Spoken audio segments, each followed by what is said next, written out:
Pov. Malik. Disukai oleh seseorang yang sama sekali tidak kuinginkan, adalah merupakan sebuah beban. Beban yang tidak ringan, yang senantiasa menempel di pundakku. Rasanya ingin kuletakkan beban itu, kemudian berlari lepas, tanpa ada yang memberatkan. Selama ini aku selalu bersikap santai dan masa bodoh.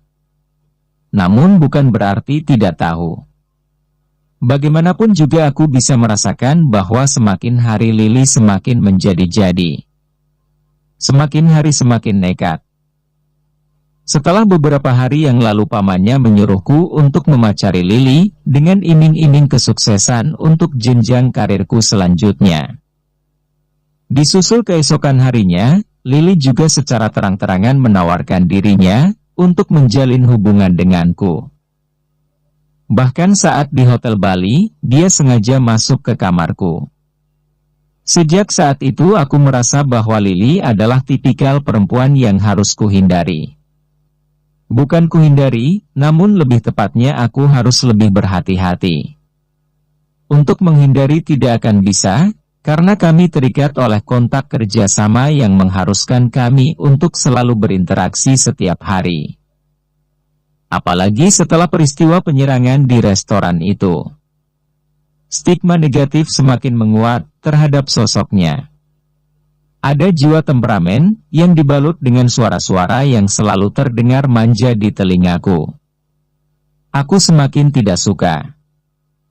Ditambah lagi, pagi ini, isi chatnya yang begitu membuatku tercengang.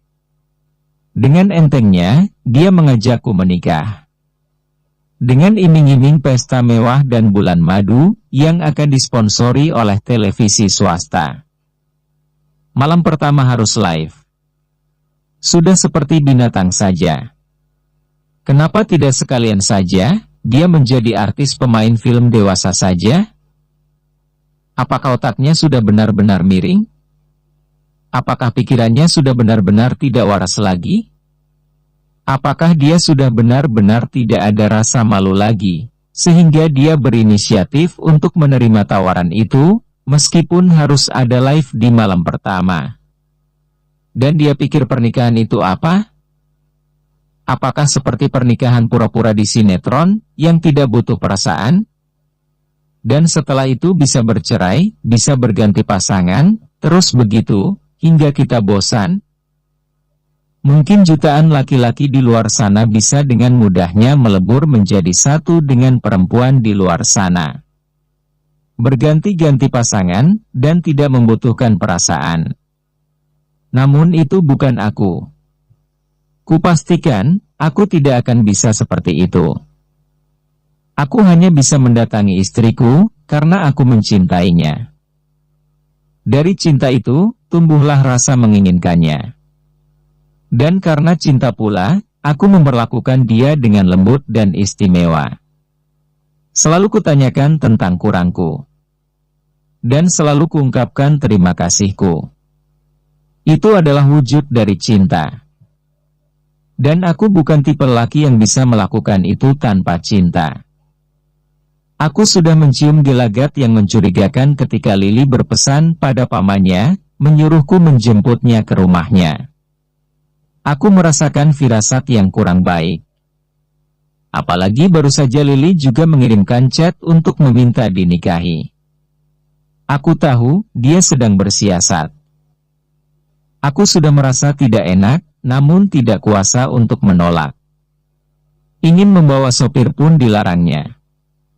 Sepertinya pamannya yang merangkap sebagai sutradara itu memang sengaja menginginkan aku supaya berduaan dengan keponakannya itu. Entah apa yang mereka berdua rencanakan. Mencari aman.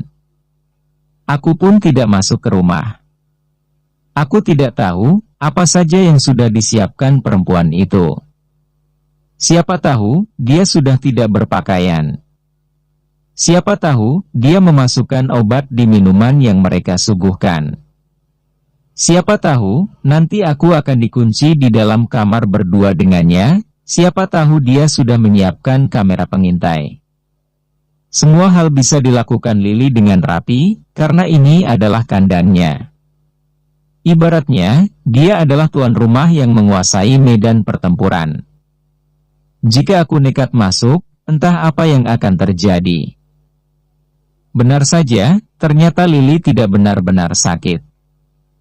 Bahkan dia masih kuat berlari dan membanting pintu mobil. Aku harus lebih berhati-hati lagi. Masih kuingat nasihat papanya Shelin, bahwa aku harus hati-hati, jangan sampai terjerat dan dipaksa menikahinya. Aku mencoba bekerja dengan profesional. Bersikap biasa saja terhadap Lili. Berakting sebagaimana mestinya, sesuai dengan adegan yang harus kuperankan. Tidak ada yang berbeda dengan kualitas aktingku. Semuanya masih sama, meskipun dalam hati sudah tidak ada kecocokan dengan partner kerjaku itu. Adegan mesra, adegan pertengkaran, semua bisa aku lakoni, tanpa ada halangan yang berarti. Bagiku, jiwa akting sudah mendarah daging, sudah melekat dengan kuat. Aku bisa melakukannya, meskipun hatiku sedang bertolak belakang dengan adegan yang harus kuperankan.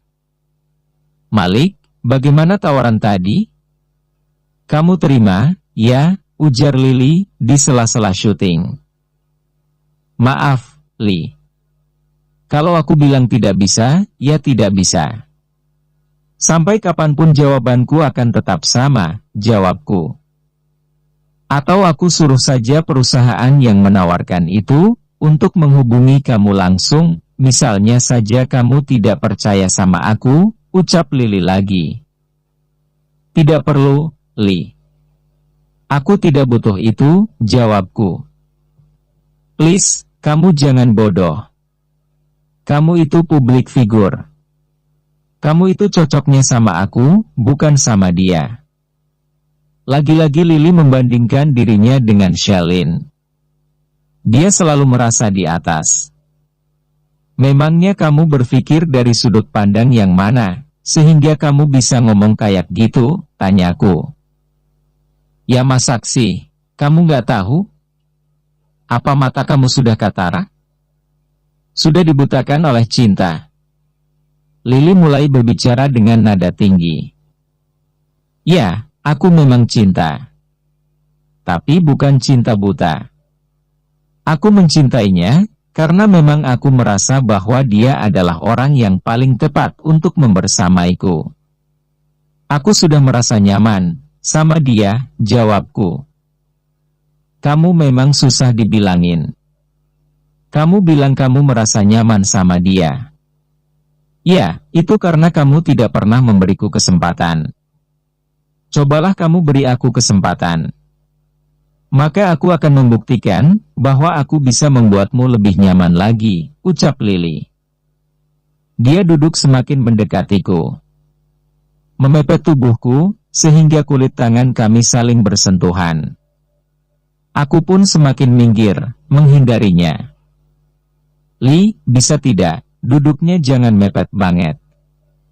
Tidak enak, dilihat banyak orang, ucapku. Maaf, ucapnya, sambil sedikit menjauh. Aku berharap syuting bisa segera dimulai lagi, agar bisa terbebas dari perempuan menyeramkan ini. Namun sayangnya, sang sutradara justru terlihat sedang menyulut rokoknya. Itu artinya, aku harus menunggu lagi, sekitar 5 menit.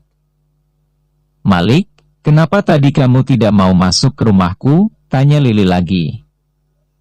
Aku hanya diam, tidak menjawab perkataannya. Aku pura-pura sibuk dengan ponselku. Malik, kamu dengar tidak, sih? Kamu itu tidak pernah bisa menghargai aku.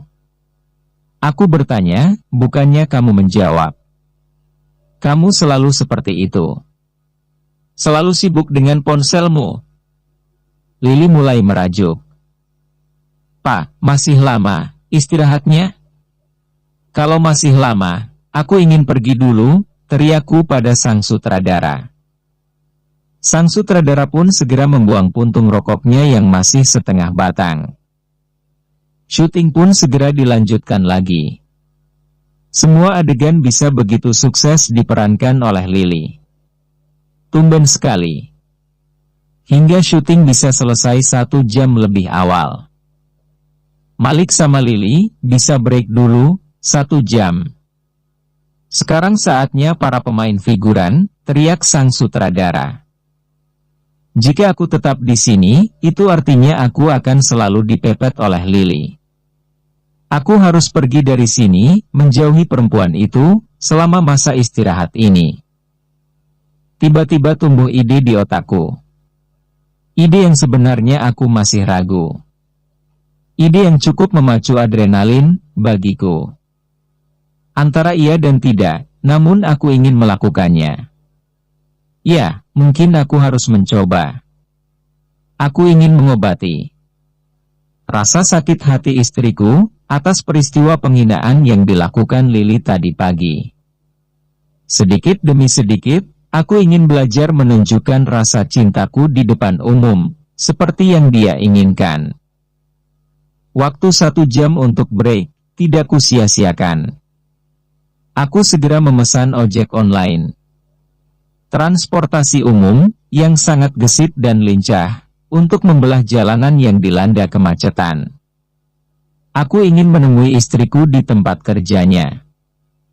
Tak kuhiraukan Lily yang masih terus mengajak berbicara, membahas perihal pernikahan. Mampir ke toko bunga. Membeli buket bunga untuk istriku. Mau beli bunga, Mas? Sapa penjual bunga. Aku pun mengangguk dan melihat-lihat. Buat pacarnya? Tanya dia lagi. Aku menggeleng. Buat istri saya, jawabku sambil tersenyum di balik wajah yang tertutup masker. Istrinya wisuda? Tanya dia lagi. Aku menggelengkan kepalaku. Pokoknya aku ingin bunga yang melambangkan cinta yang sebesar-besarnya. Aku terburu waktu. Mohon untuk diberikan bunga itu secepatnya, ucapku. Sang penjaga toko pun langsung memberikan bunga campuran. Ada mawar merah, mawar putih, ada bunga entah apa aku tidak tahu namanya. Namun yang ku tahu, buket bunga ini sangat cantik, aku tertarik. Silahkan tulis pesan di sini, Mas, untuk istri Anda. Atau Anda mau saya yang menulisnya? Tanya penjaga toko. Aku segera mengambil sebuah kartu ucapan yang masih kosong itu, dari tangan penjaga toko bunga. Segera kutuliskan kalimat-kalimat sederhana, yang aku bisa.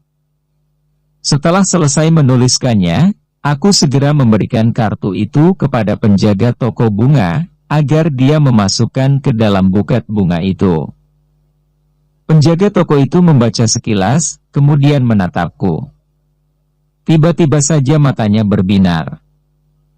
Mas Malik, ya, pekiknya. Ku tempelkan jari telunjukku di bibirku. Boleh minta foto, pintanya. Aku mengangguk. Cepat sedikit, ya. Saya terburu waktu, ucapku. Dia pun segera berdiri di sampingku, dan mengeluarkan ponselnya. Setelah semua selesai, aku segera meninggalkan toko itu. Masih kuingat, kemarin istriku begitu berbinar saat mencium mawar merah yang entah dari siapa. Sebenarnya aku ingin menanyakan perihal bunga itu. Namun di sisi lain, aku merasa gengsi. Aku tidak ingin lagi dicap sebagai laki-laki pencemburu. Hari ini akan aku tunjukkan bahwa aku bisa membelikan dia buket bunga yang jauh lebih besar daripada yang dia dapatkan kemarin. Hari ini juga, aku akan membuktikan bahwa aku sudah mulai berani muncul di ruang publik untuk menemuinya. Meski dengan wajah yang tertutup. Ternyata untuk masuk ke gedung ini tidaklah mudah. Harus punya tiket. Padahal tiket sudah habis terjual sejak kemarin, katanya. Waktuku tidak banyak. Sudah terbuang 30 menit untuk perjalanan ke sini. Sementara aku belum bisa masuk. Padahal aku ingin sekali bisa memberikan support pada istriku. Rasanya ingin sekali duduk di kursi VIP, melihat istriku memperagakan baju-baju itu. Mengabadikan momen itu dengan video. Memberikan tepuk tangan yang meriah di akhir pertunjukan. Namun sepertinya keinginanku ini masih sebatas mimpi. Selamat siang, Mas. Ada yang bisa saya bantu? Petugas resepsionis itu menyambutku dengan ramah. Senyumnya terulas lebar, sangat mirip dengan petugas resepsionis di hotel-hotel berbintang. Mbak, bisa tidak saya masuk ke dalam, tanpa tiket? Tanyaku. Mohon maaf, tidak bisa, Mas, jawab pegawai itu dengan ramah. Tidak lama, Mbak, saya cuma mau ngasih bunga sama pacar saya, yang di sana, dia lagi fashion show. Setelah itu saya langsung keluar lagi. Aku mencoba membujuknya. Jangan sampai pengorbananku sia-sia. Bagaimanapun juga, aku harus bisa masuk untuk memberikan bunga ini pada istriku. Bagaimana, Mbak? Bisa, kan? Ucapku lagi. Perempuan itu hanya menatapku. Mimik mukanya berubah. Tidak ada sikap ramah sama sekali. Tolonglah, Mbak. Sebentar saja. Rayuku. Aku mencoba menghibah, berharap dia akan menjadi iba. Pacarnya lagi fashion show di dalam. Boleh tahu namanya siapa? Tanya resepsionis itu, dengan wajah datar. Iya, aku maklum. Karena memang aku tidak punya tiket. Shalin, Mbak, jawabku. Perempuan itu melihatku dari ujung rambut hingga ujung kakiku. Kemudian tatapannya terhenti pada wajahku yang tertutup masker. Apa saya bayar tiketnya pakai uang cash saja? Aku mencoba menawar. Siapa tahu, mata perempuan yang kini ada di hadapanku ini, akan menjadi hijau, begitu melihat lembaran merah yang kuambil dari saku celanaku. Coba saya periksa dulu KTP-nya. Petugas resepsionis itu menengadahkan telapak tangannya. Aku memberikan lembaran merah itu ke tangannya, namun dia justru meletakkan uang itu di meja begitu saja. Saya bilang KTP, bukan uang, ketusnya. KTP? Aku menggaruk kepalaku yang tidak gatal. Bingung juga, mau bicara. Jika tidak kuberikan KTP itu artinya aku tidak bisa masuk. Jika kuberikan KTP itu artinya dia akan mengetahui identitasku. Hal sepele yang membuat aku menjadi dilema. Bagaimana, jika tidak usah pakai KTP? Uangnya saja yang saya tambah? Aku mencoba melakukan negosiasi. Ya sudah, kalau tidak punya KTP, Anda bisa meninggalkan tempat ini, sekarang juga. Nada bicaranya berubah menjadi sangat formal. Aku pun terpaksa mengeluarkan dompetku, mengeluarkan kartu pipih berwarna biru. Dengan ragu, kuberikan benda itu. Perempuan itu menerimanya, dan memeriksa dengan seksama. Kamu Malik? Ya. Ya, dia justru terpekik. Aku segera menempelkan jari telunjukku ke bibirku. Lagi-lagi, selalu ekspresi seperti itu yang kutemui jika ada perempuan yang menyadari bahwa lelaki yang berdiri di depannya itu adalah aku. Dia pun menutup mulutnya. Namun matanya masih membulat ke arahku. Bisa buka maskernya sebentar? Soalnya aku enggak yakin, lanjutnya. Aku pun menuruti ucapannya. Kubuka pengait masker sebelah kanan. Memperlihatkan wajahku, dan tersenyum kepadanya. 3 detik kemudian kupasang lagi, masker itu. Sebentar, ya. Boleh minta foto dulu? Aku pun segera mendekatkan diriku di sisinya. Setelah beberapa kali mengambil gambar, dia pun mengajakku masuk. Melewati 2 penjaga di depan pintu. "Sebentar, Mbak. Boleh saya membawa teman? Saya khawatir nanti tidak bisa keluar." Aku berbicara dengan penuh diplomasi. Perempuan itu pun mengangguk. Aku keluar lagi, menemui seorang bodyguard yang selalu kusewa untuk membuntuti istriku secara diam-diam. Aku masuk bersamanya. Dan pegawai resepsionis itu masih menambahkan salah satu penjaga pintu itu untuk ikut bersamaku. Masker adalah aksesoris penutup wajah yang membuat aku merasa lebih aman. Dengan wajah tertutup masker, aku merasa lebih leluasa untuk melihat isi dunia. Aku tidak perlu khawatir, mereka akan mengenaliku. Kutatap istriku dari kejauhan. Dan seketika aku merasakan debar yang tak karuan. Debar yang tidak seperti biasanya.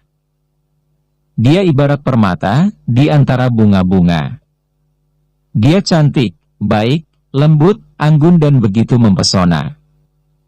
Auranya terpancar begitu indah, meski dengan balutan busana yang sama sekali tidak memperlihatkan lekuk tubuhnya. Dia tampak begitu istimewa di mataku. "Sekarang, Mas, kasihkan bunganya. Buat Mas Malik ada pengecualian, boleh naik panggung," ucap pegawai resepsionis yang tadi. Kenapa aku mendadak grogi? Aku merasa seperti bukan Malik yang biasanya. Aku biasa naik panggung megah, menjadi bintang tamu di acara-acara yang besar. Tapi tidak pernah segrogi ini. Aku merasa seperti remaja puber, yang sedang jatuh cinta. Hatiku berdebar lebih kencang dari biasanya. Bahkan bunga yang ada dalam genggamanku pun seperti ikut bergetar. Kulangkahkan kakiku, mendekati Catwalk. Shelin sepertinya menyadari kehadiranku. Dia sudah menatapku, ketika kami masih berjarak 10-an meter. Dia menyuguhkan senyum yang begitu menawan. Aku mendadak minder, dilihat oleh istriku sendiri. Istri yang selalu kupeluk sepanjang malam-malamku. Istri yang selalu melayaniku, istri yang selalu kugoda, istri yang selalu kumanjakan. Namun aku terus melangkah mendekatinya. Tak kuhiraukan keringat dingin yang mulai membasahi tubuhku. Ku berikan bunga itu dari bawah panggung. Aku tidak berani naik ke atas panggung. Ku berikan dia kisbie dengan tangan yang sedikit gemetar. Ah, ternyata cinta membuatku menjadi sebodoh dan selemah ini. Aku mencoba membalas senyuman anggunnya, meski dengan rasa yang entah seperti apa. Pengunjung pun berteriak histeris. Aku segera keluar melalui pintu samping, sebelum aku pingsan di sini. Sebelum mereka semua menyadari bahwa aku adalah Satria, yang selalu mereka tonton di TV. Namun baru saja aku melangkahkan kakiku keluar, sudah ada seorang perempuan yang memanggil nama peranku. "Satria, itu Satria," teriaknya. Sontak, hal itu mengundang perhatian para pengunjung yang lain. Mereka pun segera berdiri dari kursinya. Pikiranku mendadak horor. Tidak ada waktu untuk berpikir lagi. Aku segera berlari, mengambil langkah 1000. Melompati sebuah pagar setinggi 1 meter, untuk bisa benar-benar keluar dari halaman gedung ini, lewat sisi sebelah kanan. Aku segera menghampiri ojek online yang tadi sempat kuminta untuk menunggu. Menyuruhnya untuk segera membawaku pergi dari sini. Kembali lagi ke lokasi syuting, dengan hati yang membuncah bahagia, meskipun harus ada drama melompat pagar.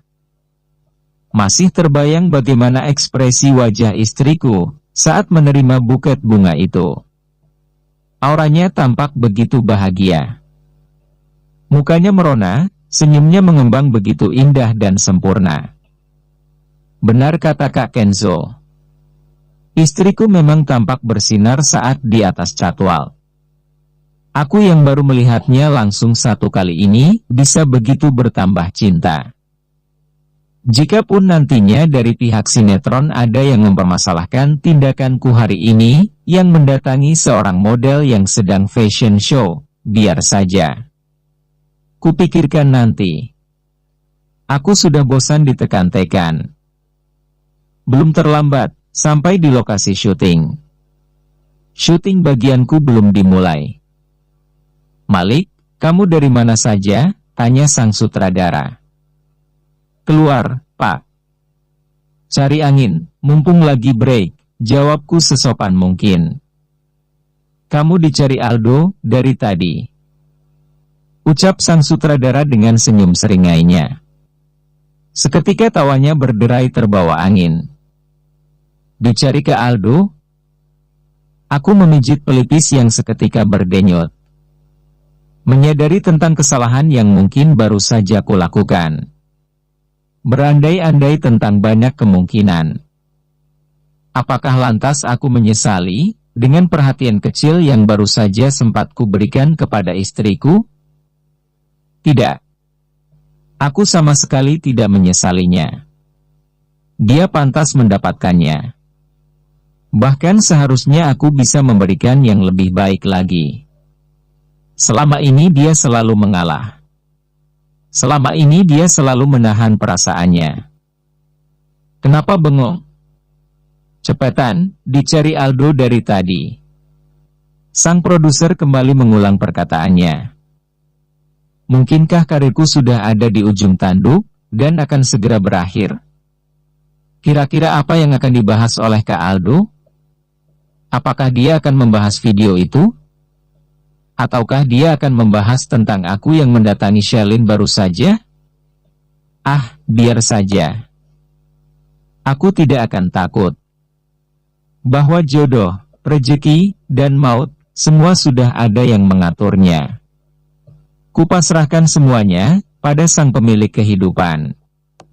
Aku tidak perlu ragu. Kulangkahkan kakiku dengan hati yang tenang, menuju tempat di mana Kak Aldo berada. Orang yang dipercaya sebagai wakil produser, yang menjabat sebagai manajer produksi. Bersambung.